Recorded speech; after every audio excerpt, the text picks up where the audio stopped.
Varsity থেকে ফিরে সবে খেতে বসেছে প্রিয়তি। মাংসের বাটিটার দিকে হাত বাড়াতে চাষি ব্রু কুচকে বলে উঠলেন, চর্বিওয়ালা মাংস খেতে মানা করেছি না তোকে?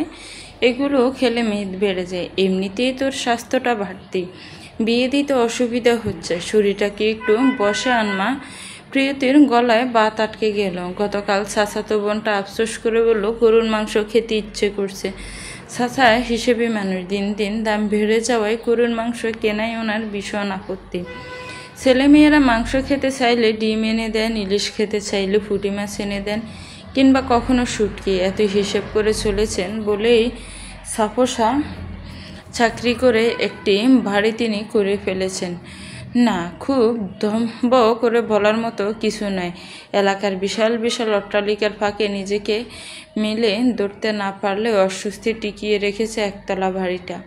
6টি রুম, 2টো বারান্দা, প্রশস্ত ছাদ বিশিষ্ট একটি বাড়ি। দেয়ালে ক্যাটক্যাটে সবুজ ও গোলাপি রঙের চামড়ার ইতিমধ্যে পোস্টার, পানির ফিক, চুনের দাগ ও আবেগী কিশোর কিশোরীদের অমুক তমুক লেখার খপ্পরে পড়েছে। তা নিয়ে রোজ সকালে গালমন্দ করে পাড়ার সবার ঘুম ভাঙান বাহারুল সাহেব। বাহারুল সাহেবের মৃত ভাইয়ের মেয়ে প্রিয়তির স্বভাবে চাচার সম্পূর্ণ বিপরীত। মাস গেলে টিউশনের বেতনটা হাতে এলে সে হয়ে যায় দিলধরিয়া ও সবার ইচ্ছে পূরণের চাবিকাঠি। ছোট বোনের আবদার রাখতে প্রীতি গতকাল ছাত্রী পড়িয়ে ফেরার পথে নিজে বাজারে গিয়ে মাংস কিনে এনেছিল। তারও মাংসের বুনা খাওয়ার স্বাদ জেগেছিল হঠাৎ। ভুলে গেছিল স্থূল দেহের অতিরিক্ত মাংসের জন্য নিত্যদিন কীভাবে অন্যের চোখের কটাক্ষ সহ্য করতে হয়। প্রীতি মাংসের বাটিটা সরিয়ে রাখলো। চাচি আইরিন হয়তো ওর মনের অবস্থা বুঝলেন। পাশে বসে বললেন, আমার কথায় রাগ করলি? আমি কি তোর খারাপ চাই? এই যুগে বিয়ের বয়সী মেয়ে ঘরে ফেলে রাখা যে কত কষ্টে, তা কি তুই জানিস না? তবুও তো সকলের কথার সঙ্গে যুদ্ধ করে তোকে বিয়ে পড়াচ্ছি। মাঝে মাঝে ওজনটা কমানোর জন্য ভুলে ফেলি, তাই বলি কি সুহাস সুজানার চেয়ে কোনো অংশে কম খেতে দেই তোকে, নাকি কম ভালোবাসি? প্রিয়তি মন খারাপ লুকিয়ে হাসলো, বলল, তোমরা ছাড়া আমার কে আছে আমায় ভালোবাসার? আমি মন খারাপ করিনি। কালো জিরা ভর্তা ঢালও খুব মজা হয়েছে, আমার এতেই হবে। আইরিন সঙ্গে সঙ্গে ছৌ মেরে মাংসের বাটিটা হস্তগত করে উঠে দাঁড়ালেন। রান্নাঘরের সেলফে বাটিটা তুলে রাখতে রাখতে বললেন, খাওয়া শেষে গোসল করে নে, বিকালে মেহমান আসবে, মাংসখানি মেহমানের ফাতে দেওয়ার জন্য তুলে রাখলাম, নয়তো মুখ থাকবে না। বিকেলে মেহমান আসবে। ইদানিং মেহমান মানেই তো ঘটক, আর ঘটক মানেই প্রিয়তিকে দেখতে আসা। সকলেই এসেছে ওর বিয়েটা দিয়ে যারা হাত পা হতে।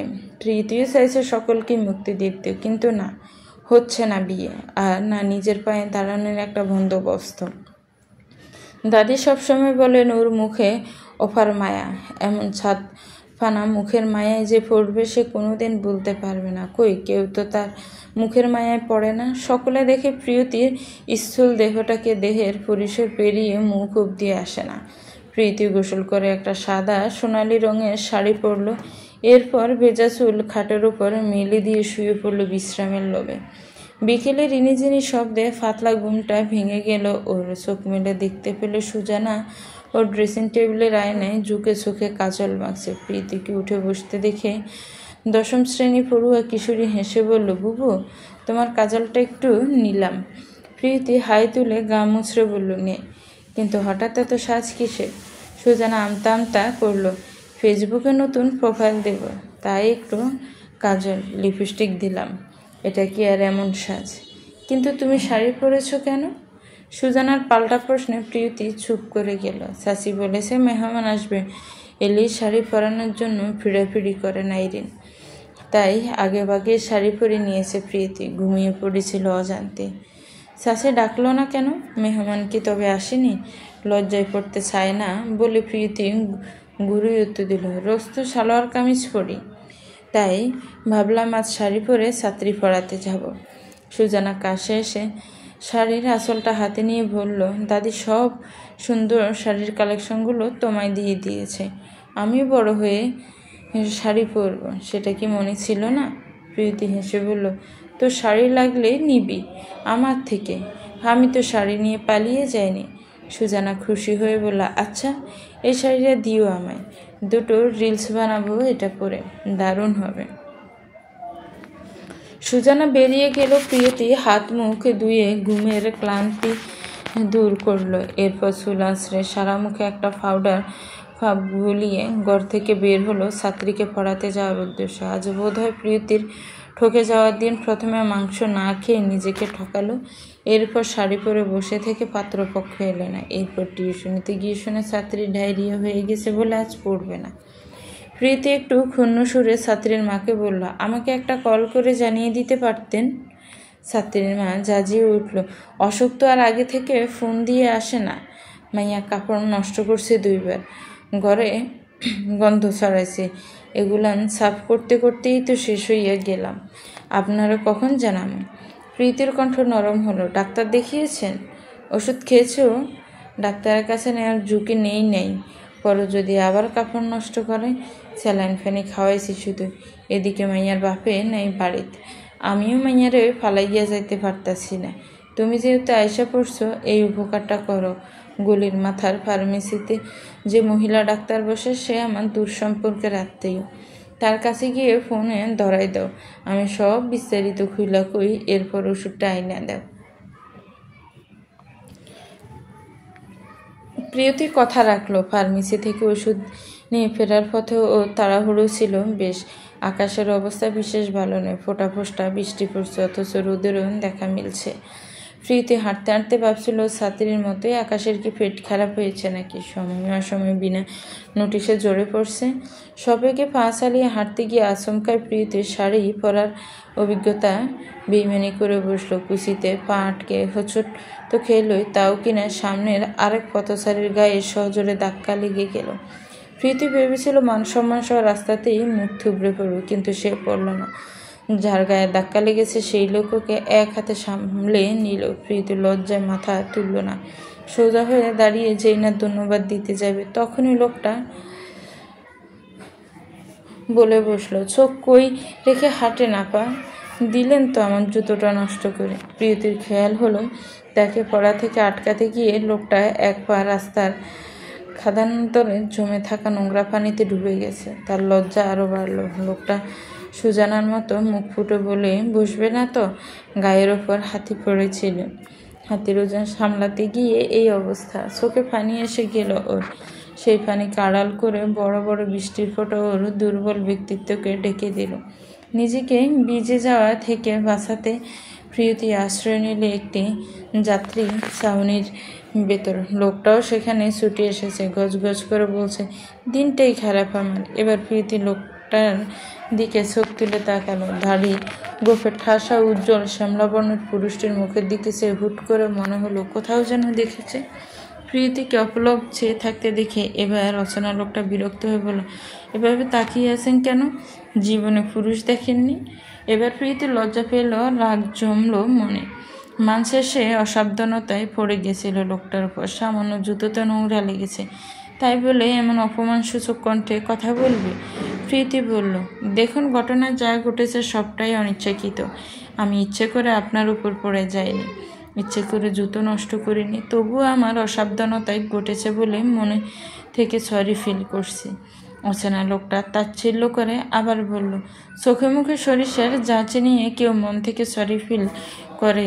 আপনাকে না দেখলে জানতামই না। এর জন্য আপনিই দেয়? বাহ, আপনাকে পড়ে যাওয়া থেকে বাঁচাবো আমি, জুতো নষ্ট করবো আমি, আবার যা আমিই সইব। উপকার করে যারা বিরক্তি যারে, তাদের প্রতি কৃতজ্ঞতা বোধ হালকা হয়ে যায়।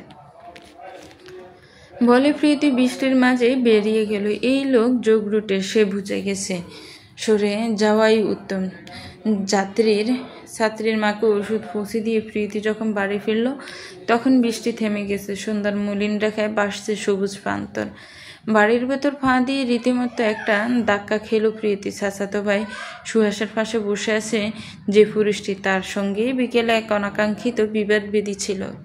প্রীতিকে প্রথম দৃষ্টিগোচর করলো সুহাস। ডেকে বলল, প্রিয়, ওখানে দাঁড়িয়ে আছিস কেন? এদিকে আয়। সুহাসের ডাকে পাশের পুরুষটিও চোখ ঘুরিয়ে তাকালো। চোখাচোখি হতেই প্রীতি চোখ নামিয়ে নিল। সুহাস পরিচয় করিয়ে দিতে বলল, ওর কথা মনে আছে তোর? আমার বন্ধু রিজু, একসঙ্গে কলেজে পড়তাম। আর রিজু, এই হলো আমাদের প্রিয়, যাকে তুই খেপিয়ে মজা করতি। প্রীতি এতক্ষণে বুঝতে পারলো কেন লোকটার চেহারা ওর কাছে ছেঁড়া ছেঁড়া মনে হচ্ছিল। অন্যদিকে রিজু তীক্ষ্ণ হেসে বলল, মনে আছে, শুধু চিনতে একটু কষ্ট হলো। পাশ থেকে সুজানা বলে উঠল, হবেই তো, আপু যে ডাবল সাইজের হয়ে গেছে, হি হি হি। এ অপমান প্রীতির কাছে নতুন নয়, এখন আর গায়ে মাখে না সব কথা। সৌজন্য রক্ষায় রিজুকে উদ্দেশ্য করে বলল, ভালো আছেন রিজু ভাই?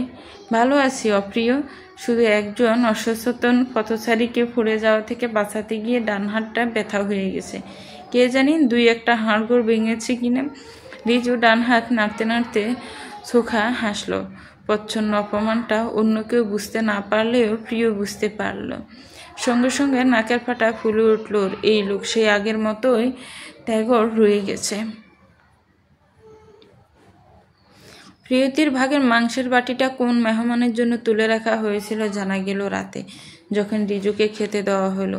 প্রিয়তি চাচির কৌশল বুঝে হাসলো, মেহমানকে তো আর ডাল ভাত খাওয়াতে পারবেন না, প্রিয়কে বঞ্চিত করেই না হয় মুখ রক্ষা হবে। কিন্তু রক্ষা কি আদৌ হলো? সুহাস ভাইয়ের বাল্যবন্ধু হঠাৎ কেন এতদিন বাদে এসে উদয় হলো, সেই কারণ উন্মোচিত হলো তখনই। রিজুদের বাড়ি বগুড়া, আগে তারা ঢাকায় ভাড়া থাকতো, এরপর পারিবারিক ব্যবসায় থিতু হয়ে সপরিবারে আবারও বগুড়াতেই ফিরে যায়।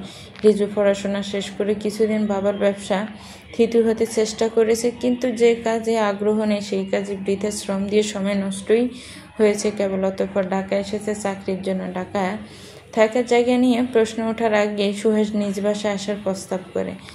রিজুও সেই প্রস্তাব সাহসে মেনে নেয়। কিছুদিন সুহাসের কাছেই থাকবে সে। এই কথা শুনে আইরিন মনে মনে নিজের গর্দব ছেলেটিকে একগাল বুকে দিলে। মেহমান বাড়িতে রাখা কি 4টেখানি খরচের কথা? রিজু আইরিনের চেহারা দেখে কিছু আন্দাজ করলো কিনা বোঝা গেল না। হঠাৎ খাওয়া থামিয়ে প্রশ্ন করলো, আমি থাকলে আপনাদের খুব অসুবিধা হবে তাই না আন্টি? হোটেলেই উঠতে চেয়েছিলাম, সুহাস জোর করলো থাকতে।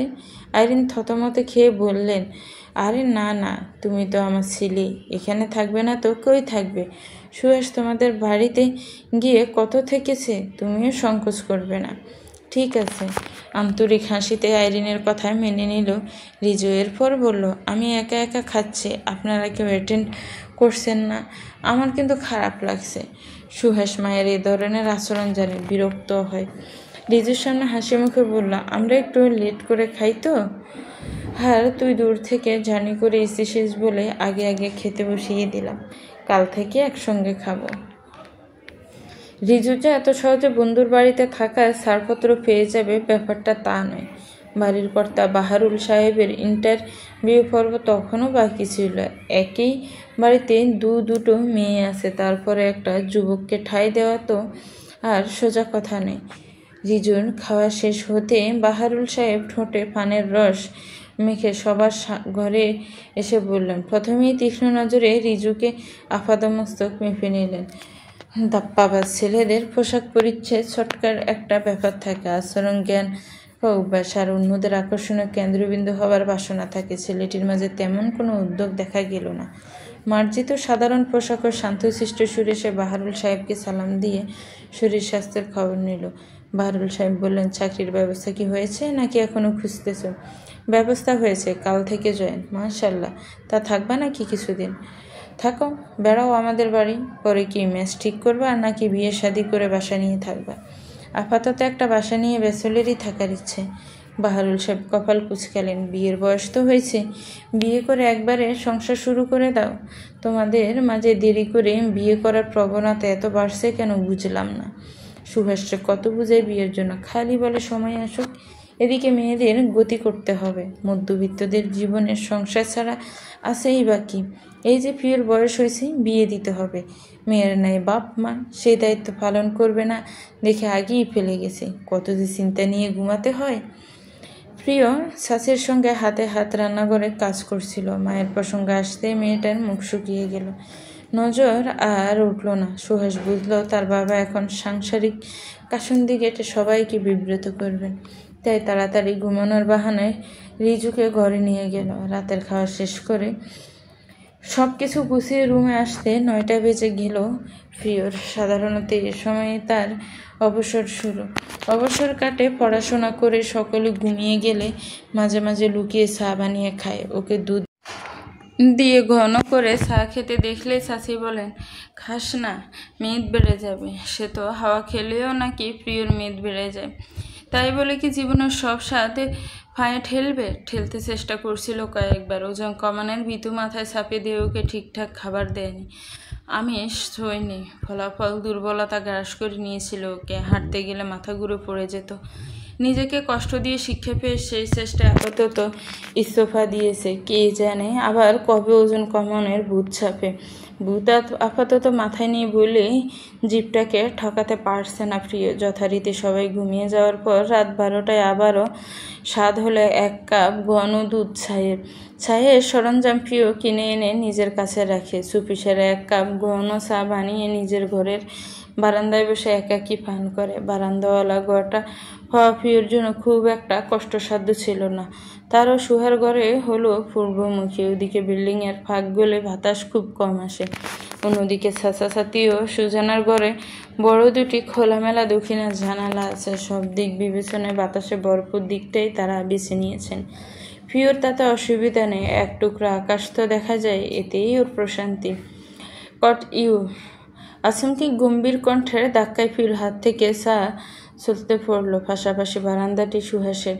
সেখানে এসে দাঁড়িয়েছে এক লম্বাটে ছায়া। প্রিয় বুকে ফু দিয়ে অত্যন্ত বিরক্ত নিয়ে বলল, রিজু ভাই, রাত বিরেতে এভাবে ভূতের মতো ব্যয় দেখাচ্ছেন কেন? রিজু বলল, তুমি ভয় পেয়েছ? স্বাভাবিক নয় কি? ভয় বুকে নিয়ে এত রাতে অন্ধকারে কি করছো? ভুল হলো। আমার অন্ধকারকে ভয় নয়, অন্ধকারে অচেনা অদেখা মানুষকে ভয়। আমাকেও চিনে ফেললে আর লাগে না। এইটুকুতেই চিনে গেছো? কথাটা যেন আদারি রাতের মতোই রহস্যময় মনে হলো। প্রিয়র এ নিয়ে কথা বাড়াতে ইচ্ছে হলো না। বলল, আপনি তখন ওই কথা কেন বললেন? আমার জন্য আপনার হাড়গোড় ভেঙেছে? রিজু আবার হাত নাড়াতে নাড়াতে বললে, এক্সরে করে নিশ্চিত হতে হবে। প্রিয় মুখ কালো করলো। লোকটা কি ওকে ইচ্ছাকৃত অপমান করতে চাইছে? কিন্তু প্রিয়র যেভাবে দোষ নেই, সেখানে খাটো হওয়া চলে না। বিদ্রুপে সুরে বলল, তাহলে তো বলতে হয় আপনি খুবই দুর্বল মানুষ। একটা মেয়ের ওজনে হাড়গোড় ভেঙে যাওয়া মানুষকে আপনার বাবা মা শহরে একা পাঠালো কোন আক্কেলে? রিজু হাত নাড়া বন্ধ করে ভ্রু উছালো। এই প্রশ্ন তো আমিও করতে পারি। যে মেয়ে চলতে ফিরতে জানে না, রাস্তাঘাটে হুমড়ি খেয়ে অন্যকে আহত করে দেয়, তাকে তার পরিবার বাইরে একা ছাড়ে কি করে? বিপরীত বাক্যে ধরাশায়ী প্রিয় রাগে ঘনঘন করে উঠল। সযত্নে তা চেপে বলল, চলতে ফিরতে সামান্য অ্যাক্সিডেন্ট হতেই পারে, তা নিয়ে অন্যকে হেয় করাটা ভালো মানুষের কাজ নয়। রিজুও পরাস্ত হওয়ার মানুষ নয়। বারান্দায় গ্রিলে হেলান দিয়ে স্থির সুরে বলল, তো তুমি আজকাল ভালো মানুষ বন্ধ মানুষ বিচার করতে শিখে গেছো? কাফের চা কথার ফেসে ঠান্ডা হয়ে গেছে, তিক্ত হয়ে উঠেছে বায়ু। প্রিয়র অযথা তর্ক ভালো লাগছিল না। বলল, ঘুমিয়ে পড়ুন রিজু ভাই, আমিও ঘুমোতে গেলাম, শুভরাত্রি। প্রিয় পেছন ঘুরে 1 পা বাড়াতে রিজুর সাবধানী কণ্ঠ পিসপিসিয়ে উঠল, অপ্রিয় মনে আছে? সেদিনে এমনই অন্ধকার রাত ছিল, তাই না? প্রিয়তির শীত দ্বারা বেয়ে শীতল স্রোতের ঢল নেমে গেল। সেই রাত, সেই অপ্রিয় রাতের কথা মনে পড়ল। আজও মেয়েটির স্বভাবসুলভ স্থিরতা হারিয়ে অস্থিরতিতে হয়ে ওঠে। সুহাস তখন ইন্টারমিডিয়েট ছাত্র, উঠতি তরুণ বয়স। পাড়ার বন্ধুরা মিলে পৌষের একদিন ঠিক করলো রাত জেগে আড্ডা দেবে, আগুন পোহাবে ও পোড়া মুরগি খাওয়ার আয়োজন করবে। রিজু তখন পাশের এলাকায় থাকতো। সুহাসদের এই আয়োজনে বন্ধু হিসেবে সে অনায়াসে ঢুকে গেছিল। আয়োজন হয়েছিল সুহাসদের বাড়ির পেছনের দিঘি সংলগ্ন খোলা মাঠে। সকলেই সাদা তুলে খাবারের ব্যবস্থা করেছিল। সেই সঙ্গে তরুণদের মাথায় ঘুরছিল দুষ্টু বুদ্ধি। সিগারেট জিনিসটা ডালে 2-1 টানে সেনা হয়ে গেলেও অ্যালকোহল জাতীয় পানীয়টা এতটা সহজলভ্য না হওয়ায় সেটার প্রতি একটা গোপন আকর্ষণ তাদের ছিল। সাদার পরিমাণ কিছুটা বাড়িয়ে গোপনে তা কিনিয়েছিল। সারা রাত আড্ডা দিতে কিছু খেলাধুলার আয়োজনও হয়েছিল। আয়োজন যেহেতু সুহাসদের বাড়ির কাছাকাছি, তাই টুকটাক যে কোনো প্রয়োজনে সকলেই বাড়িতেই আসে। ছেলেদের নৈশকাশী ভোজন দেখতে সদ্য কৈশোরের আঁচ লাগা প্রিয়র মনে প্রবল কৌতূহল। প্রিয়তি ছোটবেলা থেকেই একটু নাদুস নন্দুস ধরনের। কৈশোরেরও সুস্বাস্থ্য যৌবন প্রাপ্ত হয়ে এতটাই আকর্ষণীয় হয়ে উঠেছিল যেন বর্ষার ভরাট নদী। গাল দুটি ফাঁকা আপেলের মতো টসটসে দেখাতো। সুহাসের বন্ধুরা খেলাধুলা কিংবা পড়াশোনার জন্য এ বাড়িতে নিত্য আসা যাওয়া করতে বিদায় প্রিয়কে তারা খুব ভালো মতো চিনত। সুহাসের বন্ধুদের মধ্যে রিজিই ছিল একটু বেশি দুষ্ট।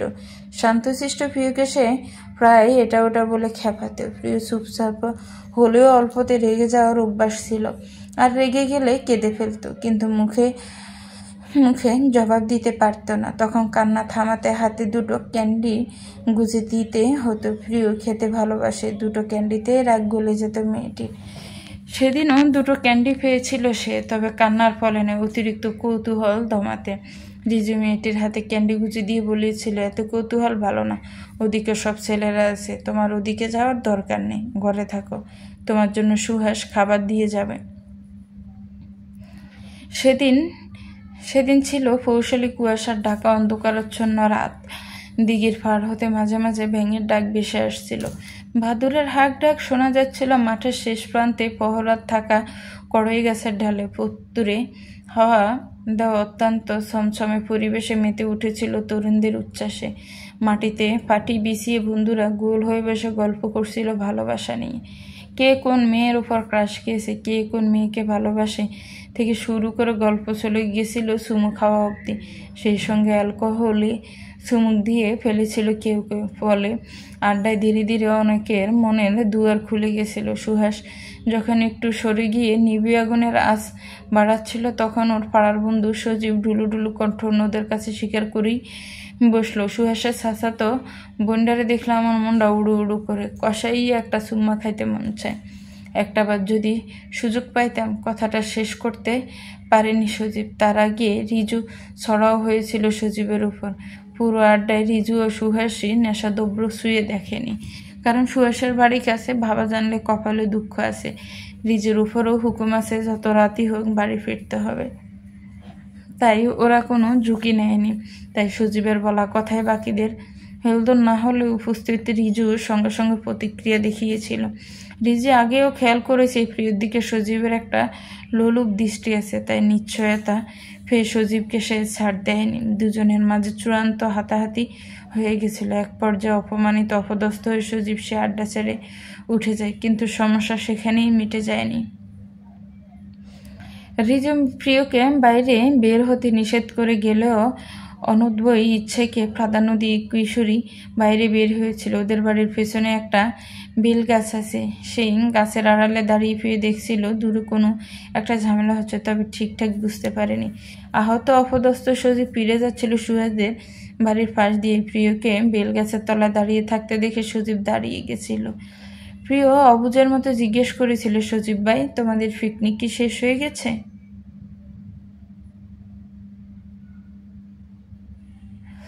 সজীব তখন আহত বাঘের মতোই হিংস্র। প্রিয়কে নিয়ে সামান্য মনের কল্পনা প্রকাশ করে মার খেতে হয়েছে বিদে কল্পনাটা এবার সত্যি করে বদলানো জেদ চাপল মনে।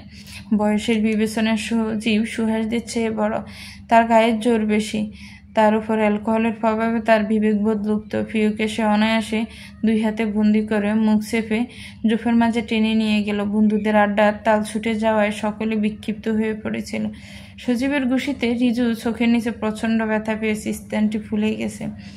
এমন আঘাত নিয়ে বাড়ি গেলে বাবা মায়ের জেরার মুখে পড়তে হবে, তাই বরফের সাহায্যে ফোলাভাব কমানোর জন্য রিজুকে নিয়ে যাচ্ছিল সুহাস। বাড়ির পাশে জোফের কাছ দিয়ে যাওয়ার সময় ওরা দস্তাদস্তির শব্দ শুনতে পায়।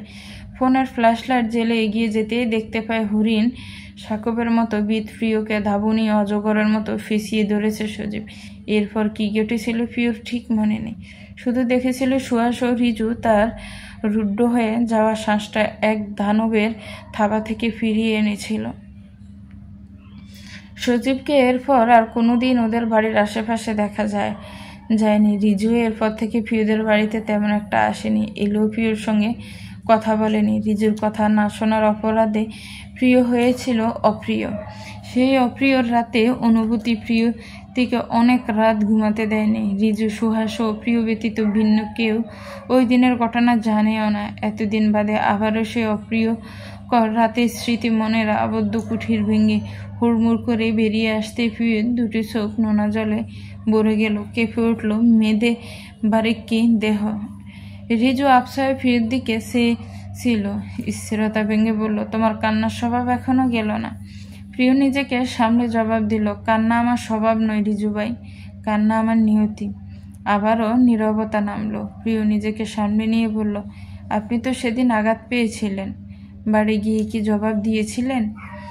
বলেছিলাম ফেরার পথে রাস্তায় ছিনতাইকারী ধরেছিল। বিশ্বাস করেছিল? হ্যাঁ, কারণ আমার ফোনটা সে রাতে কোনো একভাবে হারিয়ে ফেলেছিলাম। প্রিয় বুঝলো সজীবকে সায়স্তা করতে গিয়ে ফোনটা হারিয়েছে রিজু। ওর মন খারাপ আরও বেড়ে গেল। ওর জন্য কতটা ভোগান্তি পোহাতে হয়েছিল মানুষটাকে, তাই হয়তো প্রিয়র উপর এত রাগ জমেছিল। প্রিয় বলল, সেদিনের জন্য আমি খুবই দুঃখিত। কেন? প্রিয় অকপট স্বীকার করল, সেদিন আপনার কথা শুনলে এমন পরিস্থিতি সৃষ্টি হতো না। রিজু হাই তুলে বলল, অনেক রাত হয়েছে, যাও ঘুমিয়ে পড়ো। রিজুর থাকার সংবাদে সবচেয়ে বেশি উচ্ছ্বসিত হয়েছে সুজানা। রুমঝুম নুপুর ভাজিয়ে গতকাল থেকেই রিজুর চারপাশে ঘুরছে সে। বয়সের দোষ, এমনটাই মনে হলো প্রিয়র। ছোট বোনের আচরণের হেতু বুঝতে খুব একটা অসুবিধা হচ্ছে না এখন। রিজু সুহাসের ঘরে থাকছে বলে সুজানা সকাল থেকে প্রিয়তির বারান্দার দখল ছাড়ছেই না। ক্ষণে ক্ষণে ছবি তোলা, গাছে পানি দেওয়া, গাছের যত্ন নেওয়া, কত যে বাহানা। সব মেয়ে 10টার আগে ঘুম থেকে উঠে না, সে 7টা না বাজতেই ঘুম থেকে উঠে গেছে। রিজু ঘুম থেকে উঠে বারান্দায় দাঁড়িয়েছে। পাশের বারান্দায় সুজানা তখন গাছের সেবায় মগ্ন। রিজুকে দেখে উচ্ছ্বসিত কণ্ঠে বলল, গুড মর্নিং ভাইয়া। ভেরি গুড মর্নিং পিচ্ছি, আপনার ঘুম কেমন হয়েছে? আলহামদুলিল্লাহ ভালো। বাহ, বারান্দাটা তো খুব সুন্দর, গতকাল নোটিশ করিনি। সুজানা আগ্রহ নিয়ে বলল, হ্যাঁ, আমিই তো রোজ রোজ যত্ন করি গাছগুলোর, তাই এত সুন্দর সুন্দর ফুল ধরেছে।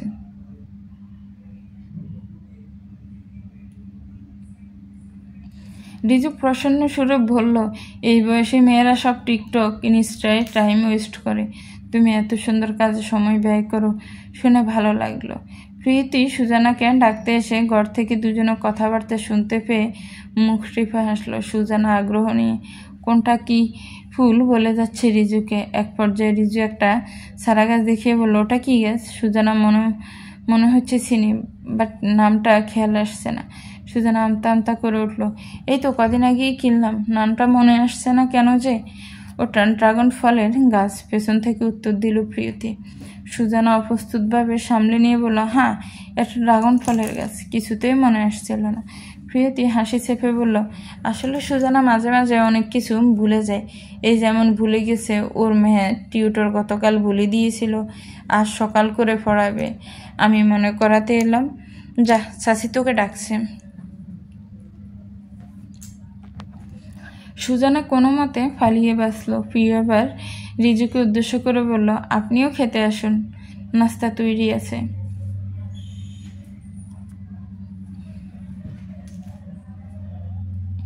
প্রীতি যেমন খেতে ভালোবাসে তেমনি চমৎকার ও রান্নার হাত, কিন্তু চাচি প্রিয়কে তো সবসময় রান্না করতে দিতে পারেন না।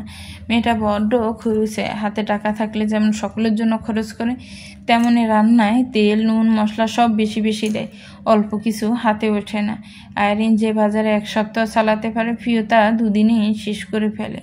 ফলে একটু সাশ্রয়ের জন্য এই খাটুনিটা পুরোপুরি প্রিয়র ঘাড়ে দিতে পারেন না। প্রিয়তি নিজেও যে তা বোঝে না এমন নয়। দাদি ওকে শিখিয়েছিল, প্রিয়রে যদি কৌশল করে না চলতে পারিস, এরা তোরে সুইসা খাইব। অন্যের ভালোর জন্য নিজের কষ্ট দিয়ে ভালো মানুষই করবি না, তাতে তোর ফায়দা নেই। নিজের ভালোর জন্য মাঝে মাঝে অন্যের দাঁতের ঝাড়ি খাইতে হইলেও খাবি, তাতে লাভ আছে। প্রিয় মনে রেখেছে দাদির কথা, তাই সব ক্ষেত্রে ছাড় দেয় না। চাচি পারলে পুরো সংসারের কাজ ওকে দিয়ে করিয়ে নিতে পারলে বাসে, তা প্রিয় জানে। তাই কিছু কাজ ইচ্ছে করেই চাচির পছন্দের প্রতিকূল করে যেন নিজের জন্য একটু সময় বের করে নিতে পারে।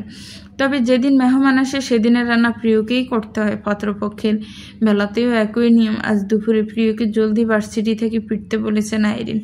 ঘটক এবার প্রবাসী পাত্রের জন্য সম্বন্ধে এনেছে, তাদের জন্য নাস্তার আয়োজন প্রিয়কেই করতে হবে। তবে আশ্বাসী ওকে শাড়ি পরতে নিষেধ করলেন, শাড়িতে নাকি বেশি মোটা দেখায়। প্রিয় সে কথায় হাফ ছেড়ে বাঁচল। শাড়ি পরে সাজগুস্ত আর কম জকির নয়। বিকেলে পাত্রপক্ষ আসার আগে সুজানাকে পাশের বাড়িতে পাঠিয়ে দিলেন আইরিন। সুজানাটার রূপ দিন দিন খুলতেই হচ্ছে, তার উপর অল্প বয়স, যেন তেন পাত্রপক্ষে চোখে লাগানো যাবে না। প্রিয়র বিয়ে দিয়ে এরপর ধীরে সুস্থে সুজানার কথা ভাবা যাবে। প্রিয়তিকে দেখে এলো 3 জন মানুষ, এদের মধ্যে পাত্রটি নেই। সেই পুরুষ বর্তমানে মধ্যপ্রাচ্যের একটি দেশে ঘাম ঝরাচ্ছে। পরিবার তার জন্য পাত্রী নির্বাচন চূড়ান্ত করলেন, সম্ভবত দেশে আসবে। পাত্রী দেখা হলে আরম্ভ বোঝা গেল পাত্রীর দেহের মেদ নিয়ে তাদের ইতিবাচক কোনো মনোভাব নেই। পাত্রের ভাবি বেশ হাসি খুশি মানুষ, বয়সে প্রিয় সমান হবে। হাসি মুখে বলল, ওজন আজকাল কোনো ব্যাপারই না, নিয়মিত এক্সারসাইজের ঠিকঠাক ডায়েট ফলো করলেও অনায়াসে শরীরকে বশ করে ফেলা যায়। ইচ্ছেটাই আসল। ইচ্ছে কি প্রিয়র ছিল না? পরিশ্রমও তো সে কম করে না, তবুও মেয়েদের সঙ্গে যুদ্ধে পেরে ওঠে না সে।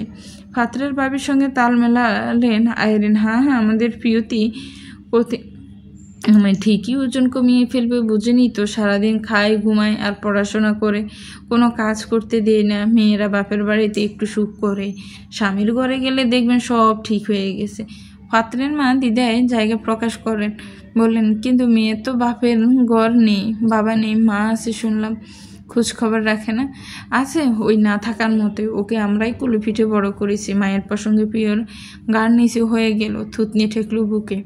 পাত্রের মা আবার বললেন, ছেলে তো শ্বশুর শাশুড়ি আদরই পাবে না, আর না পাবে ভরসা। তা মেয়ের বাবা মেয়ের জন্য সম্পত্তি কিছু রেখে যায়নি? এই কথায় আইরিনকে আমতা আমতা করতেন দেখা গেল। পাত্রপক্ষে পরে সিদ্ধান্ত জানাবে বলে সেদিনের মতো বিদায় নিল। সন্ধ্যায় রিজু ও সুহাস একত্রে বাড়ি ফিরল। প্রিয়র বানানো নাস্তায় ওদেরকে খেতে দেওয়া হলো। সুহাস খাবারের চেহারা দেখেই বলল, প্রিয় বানিয়েছে নাকি?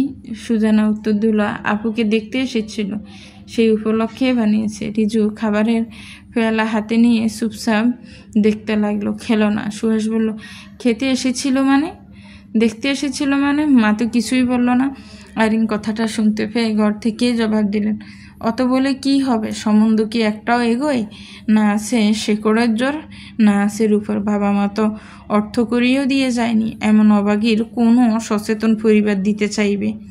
রিজু আশেপাশে চোখ বুলিয়ে দেখলো, প্রিয়কে এসে অবধি একবারও দেখতে পায়নি, এমনকি রাতে খাবারের সময়ও দেখা গেল না। জিজ্ঞেস করাটা ভালো হবে কিনা বুঝতে না পেরে রিজু কোনো কথা বলল না। রাত 10টা। নিশুতির গায়ে ভর দিয়ে উড়ে আসা বাতাস গাছের পাতায় হেলান দিয়ে গল্প করছিল। এমন সময় লোডশেডিং হয়। রিজু আবছা বারান্দায় এলো স্বস্তির আশায়। শুনতে পেল পাশের বারান্দায় কে যেন ফিস ফিস করে কাঁদছে। রিজু বললে, অপ্রিয়, কাঁদছ? প্রিয় রিজুর উপস্থিতি টের পায়নি বিদে আচমকিক ডাকে চমকে তাকালো। নিজেকে চমৎকারভাবে সামলে নিয়ে হাসি মাখা শুরু বলল, না, আজকে গাছেদের পানি দেওয়া হয়নি বলে ওরা রাগ করেছে, তাই একটু পানি দেওয়ার চেষ্টা করছিলাম। কলে পানি নেই। হ্যাঁ, অভিমান কলের পানিতে ভাঙে না, অভিমান ভাঙতে হয় চোখের পানিতে। রিজু অদ্ভুত হেসে বলল, শুনলাম বিয়ে করার জন্য লাফাচ্ছ? প্রিয় থতমত গলায় বলে, আপনাকে কে বলেছে আমি বিয়ের জন্য লাফাচ্ছি?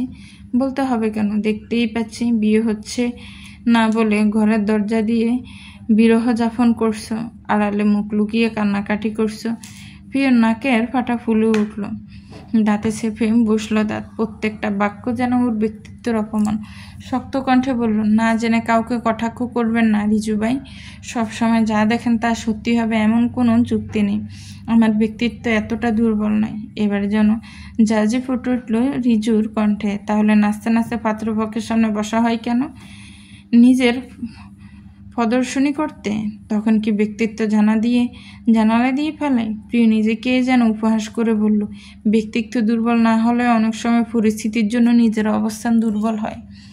জলে বাস করে কুমিরের সঙ্গে ঝামেলা করা যায় না। এটুকু কথাতেই প্রিয় তার সম্পূর্ণ পরিস্থিতি যেন বুঝিয়ে দিল। অনেকটা সময় দুজন কোনো কথা বলল না। এক পর্যায়ে প্রিয় স্বাভাবিক হয়ে বলল, আপনার জবের প্রথম দিন কেমন কাটলো? নট ব্যাড, একটু গুছিয়ে উঠলে ভাড়া বাড়ি দেখব। কথার মাঝে বিদ্যুৎ চলে এলো আলোর ধাক্কা সামলে চোখ ফিট করে তাকাতেই প্রিয় বিদ্যুতের শক খাওয়ার মতো আটকে উঠল। এ কি রিজুভাই, আপনি খালি গায়ে কেন? গরম লাগছিল তাই টি শার্ট খুলে ফেলেছি, এতে লজ্জায় টমেটো হওয়ার কি আছে?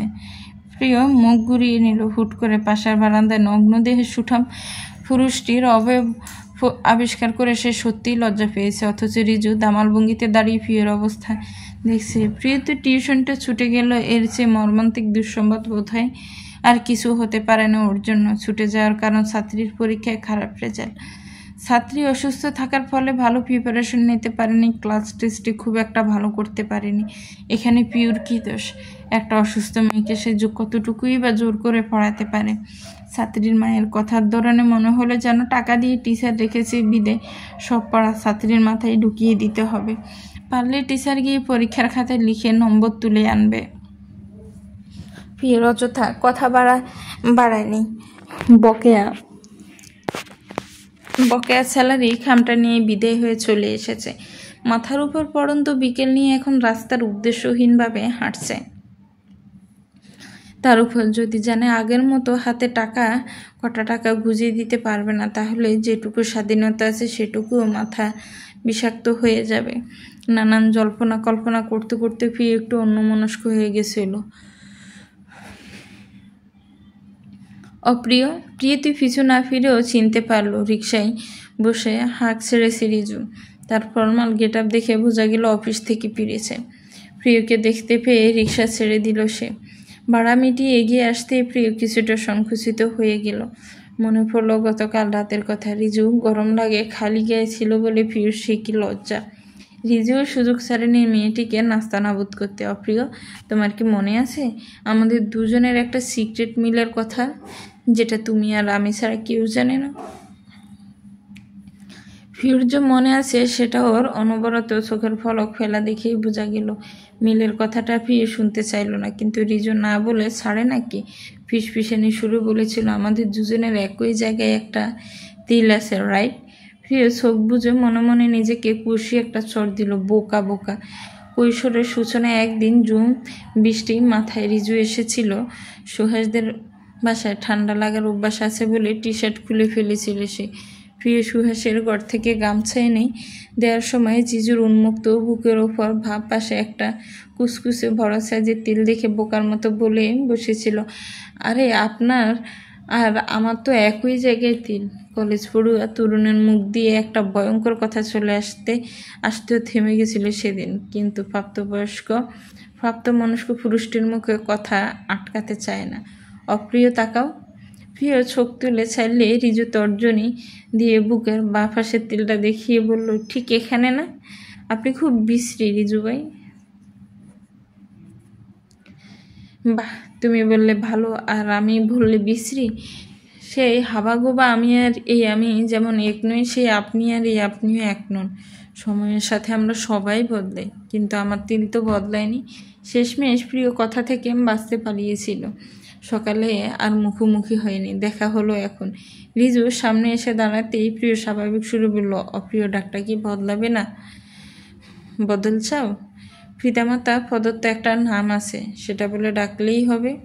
ডাকা যায়, কিন্তু ধরো দুদিন বাদে একটা প্রেমিকা জুটলো, সে যদি দেখে আমি আরেক মেয়েকে অপ্রিয় বলে ডাকছি, ব্যাপারটা ভালোভাবে নাও নিতে পারে। কৌশলে কি বলতে চাইলেন আপনি? সিঙ্গেল?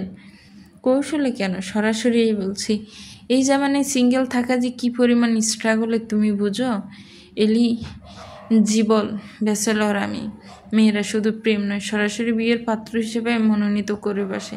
মেয়ের মায়েরা কৌশলে যৌতুকের লোভ দেখিয়ে বাবা মায়ের কাছে বিয়ের কথা তোলে। এর জন্যই তো বগুড়া থেকে পালিয়ে ঢাকায় আসা। প্রিয় জোর করে হেসে বলল, আপনার স্ট্রাগলের গল্প শুনে নিজের স্ট্রাগলকে মিনিংলেস মনে হচ্ছে। হাঁটতে হাঁটতে ওরা রাস্তা থেকে মাঠে নেমেছে। দুজনের চলার ধরেনি বলে দিল বাড়ি যেতে ইচ্ছে করছে না। প্রিয়র ভারাক্রান্ত মুখ দেখে রিজু প্রশ্ন ছুড়ল, তুমি কোনো অসুবিধায় আছো? বলতে পারো আমায়? প্রিয় ইকেট গাছের নিচে বসে পড়ল। অতিরিক্ত ঘামে ওড়না দিয়ে ভালো করে ঘাড় গলা মুছে সহজ সুরে বলল, টিউশনিটা ছুটে গেল আজ, তাই একটু মন খারাপ। রিজু বলবে কি বলবে না দ্বিধা কাটিয়ে বলে ফেললো, তুমি তোমার মায়ের কাছে কেন চলে যাও না? ওনার সঙ্গে যোগাযোগ নেই। প্রিয়র অঙ্গভঙ্গি সংকুচিত হয়ে গেল। রিজু খেয়াল করে আবার বলল, কিছু মনে করো না, তোমার অস্বস্তিতে ফেলার ইচ্ছা আমার নেই। প্রিয় সামলে উঠল নিজেকে, সংক্ষিপ্ত সুরে বলল, যে ফেলে গেছিল তার কাছে গিয়ে জীবনের বোঝা আর নাই বা ভাড়ালাম। চাচা চাচির কাছে বোঝাটা কম? এটা আমার বাবা চাচার বিটা, বাবার সম্পত্তির উত্তরাধিকার আমি। সে সূত্রে জমিতে আমারও ভাগ আছে। ওরা কি আর এমনি এমনি ফেলে ফুসে বড় করলো আমায়? যত যাই বলুক, অন্তত দূরছাই করে দেখাবে না, করলে আগেই করতে। এরপর দুজন নীরব হয়ে বসে রইল অনেকটা সময়। কেউ কারো দিকে তাকালোও না, কথাও বললো না। পরন্ত বিকালের মৃদু আবা ওদের চুলে আলবুলোভাবে ভিলি কেটে গেল। বাদামওয়ালার কাছে থেকে এক ঢোঙ্গা বাদাম কিনে রিজুর সহজ সুরে বলল, তো এখন কি করার প্ল্যান আছে? বলে রিজু বাদাম ছিলে প্রিয়র হাতে দিল। প্রিয় বলল, বসে খাওয়ার ভাগ্য নিয়ে তো জন্মায়নি, দেখি একটা না একটা ব্যবস্থা করতেই হবে। রিজু চিন্তামগ্ন হয়ে কি যেন একটা ভেবে যাচ্ছে। পরন্ত বিকেলের মিঠে রোদে তাকে সুদর্শন দেখাচ্ছে। এক পলক তাকিয়ে প্রিয়র মনে হলো রিজু বোধহয় সত্যিই বলেছে। এমন সুপুরুষ ব্যক্তির জন্য সিঙ্গল থাকাটা নিশ্চয়ই সংগ্রামের। ব্যক্তিভেদের সংগ্রামের গল্প কত বিচিত্র। প্রিয় অজান্তেই হেসে উঠল। সুজানা বাড়িতে টি শার্ট পরে অভ্যস্ত, শরীরের গঠনে নারীসুলভ ভাগ তৈরি হবার পর ওকে টি শার্ট পরতে বারণ করেছিল প্রিয়, কিংবা পরলেও অতি ঢিলাঢালা দেখে, নতুবা চোখে লাগে। বড় বোন হিসাবে ভালো মন্দ বোঝানোর অধিকার প্রিয়র আছে, এমনটাই ধারণা ছিল ওর। সুজানা সে বারণ পছন্দ হয়নি। 14 বছরের মেয়েটি একদিন গলা ছড়িয়েই বলেই বসেছিল, আমাদের বাড়িতে থাকছো, খাচ্ছ, আবার আমার পোশাক নিয়ে নিন্দা করছো। সেদিন থেকেই প্রিয় নিজের গুন্ডি বুঝে নিয়েছিল। সুজানাকে এ নিয়ে আর কিছু বলেনি, সুজানাও মাপ চায়নি। এরপর একদিন প্রিয় নিজেই ওকে লম্বা দেখে ঢিলেঢালা সিটা কিনে দিয়েছে। সেগুলো এতই সুন্দর ছিল যে সুজানা লুপে নিয়েছে এবং ব্যবহারও করেছে। আইরিন অবশ্য মাঝে মাঝে সুজানাকে বলেন বাইরের মানুষের সামনে যেন এসব পোশাক না পরে, কিন্তু সুজানা উঠতি বয়সের জেদি একগুঁয়ে কিশোরী, কেউ ওর ইচ্ছের বিরুদ্ধাচরণ করবে মানতেই পারে না। যথারীতি রিজু বাড়িতে ওঠার পরও সুজানা চলাফেরার উগ্রতা কমেনি, তবে একটা রাগঢাক করা পরিবর্তন এসেছে। আগে যেমন পানির গ্লাসটা পর্যন্ত এগিয়ে দিতে হতো কোনো কিছু খুঁজে না পেলে চেঁচিয়ে ভারী মাথায় তুলতে, এখন আর তা করছে না। রিজু অফিস থেকে ফেরার পর তার ঘরের আশেপাশে সুজানার আনাগোনা বেড়েছে। রিজুর ওটা লাগলে এগিয়ে দিচ্ছে। আইরিন মেয়ের এই পরিবর্তন খেয়াল করলেন গভীরভাবে। রাতে স্বামীর কাছে এ ব্যাপারে সরাসরি কথা তুললেন। রিজুকে নিয়ে নিজের মতামত তার স্বামীর কাছে তুলে ধরলেন আইরিন। ছেলেটা বাড়িতে ওঠার পর থেকেই নজর রেখেছেন, নম্র, ভদ্র, ছলাছল ভালো, দেখতেও সুন্দর, বেশ ভালো অঙ্কের বেতনের চাকরি করে। এমন পাত্র হাতছাড়া করা বোকামি। সুজানার বয়স 16 পেরোলো। এখনই মেয়ের মন উড়ু উড়ু। আইরিন জানেন এই মেয়েকে বেশি দিন বেঁধে রাখতে পারবেন না। তার চেয়ে চরিত্র সুরক্ষিত থাকতেই ভালো দেখে পাতস্থ করা জরুরি। আর মেয়ে যেহেতু রিজুর প্রতি আগ্রহ আছে, তাই আইরিনও সব দিক বিবেচনা করে এটাই উত্তম ভাবলেন। বাহারুল সাহেব সব শুনে সহসায় কোনো মতামত দিলেন না। স্বল্প বাক্যে বললেন, এত তাড়াহুড়োর কিছু নেই, আমার আগে বুঝতে দাও। তাড়াহুড়া নাই বলে হাত গুছাইয়া থাইকো না। ভালো পাত্র সব সময় পাওয়া যায় না। ঘরে আরেক মেয়ে আছে, বয়স 22 হয়ে গেল, এখনও গতি করতে পারলাম না। প্রিয়র একটা ব্যবস্থা হয়ে গেলেই আমি বাঁচি। তো তুমি রিজুর সাথে সুজানার কথা চিন্তা না করে প্রিয়তির কথা চিন্তা করলেই পারতা। ওরে ডিঙ্গাইয়া তোমার ছোট মেয়েরই চোখে বাজলো। আইরিন জ্বলে উঠলেন। ছোট কারে কও?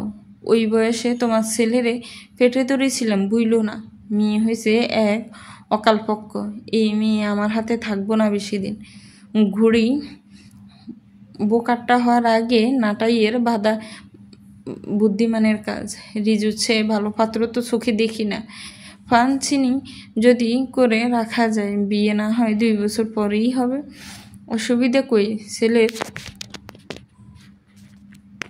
সব দিক দেখেই বলছি। আর রিজুর মতো ছেলের একটা ব্যক্তিগত রুচি আছে না? তোমার প্রিয়তিরই তো মেট্রিক পাস পাত্র হাতে তুলতে চায় না। রিজু বলবে, এই কথা রাখো।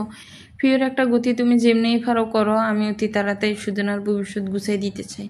এরপর ছেলের বউ আনতে হবে ঘরে, সময় তো আর বৈশা নেই। বাহারুল সাহেব এবার সত্যিই চিন্তিত হলেন। আর চিন্তাগ্রস্ত সময়ে তিনি ফান চিবোতে পছন্দ করেন।